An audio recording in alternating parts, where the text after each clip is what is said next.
The Uniparty's border sneak, that's the focus of tonight's angle. The Uniparty in Washington is really talented at hiding the ball. Now, for several weeks, we've heard about the so-called bipartisan border bill that we're told by people like Senator James Lankford will provide powerful tools to address the crisis at the border. And even though sources have told me that the important provisions were finalized weeks ago, the key players want to pretend that there's still a lot of last-minute give and take happening. I'm here tonight to tell you, do not believe a word of that. Because the overriding goal is not securing the border here. Biden could have done that on day one. The real goal that Mitch McConnell and Chuck Schumer care about is to get that $60 billion more for Ukraine, which McConnell thought would be easier if they tied it to new immigration legislation. Had a lot of discussion, obviously, about the border around here, but it's important to focus on the other rationale for the supplemental. Hopefully, we can work this border issue out in a way that's satisfactory, but there's bipartisan support here in the Senate for both Israel and Ukraine. The truth is, the Senate is not keeping the so-called border bill secret because it's tough on enforcement and ends things like parole and catch and release. They're keeping the bill secret because they don't really want to defend it over any significant amount of time in front of any big audiences, certainly not in their home districts. Has Senator Lankford, who's been quarterbacking this, had a town hall in Oklahoma?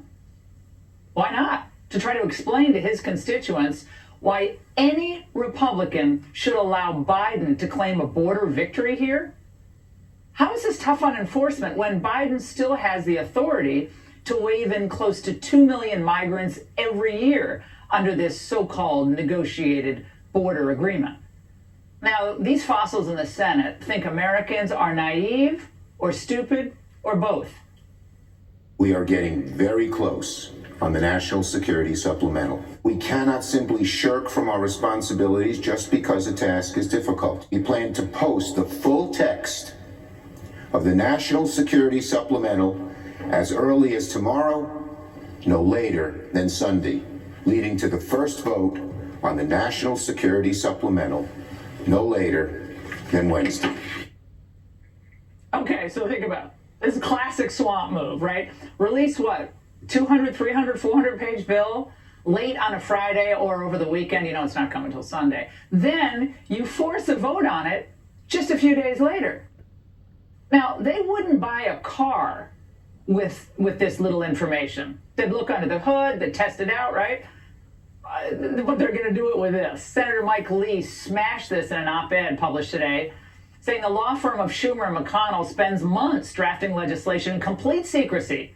Lets members see bill text for the first time only a few days, sometimes a few hours before an arbitrary deadline, then forces a vote on the legislation on or before that deadline, denying senators any real opportunity to read, digest, and debate the measure on its merits.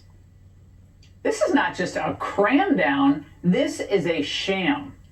Anyone who is serious about passing a border bill and not just scoring political points for Biden would have kept the House Speaker, Mike Johnson, in the loop all along. Frankly, they would have made sure that he was on board. Otherwise, what's the point? Lankford and Schumer, in cahoots, did not do this. Very telling. Johnson has effectively said the bill is DOA. In fact, 64 House Republicans are demanding that Joe Biden use his executive authority ASAP to address this border crisis.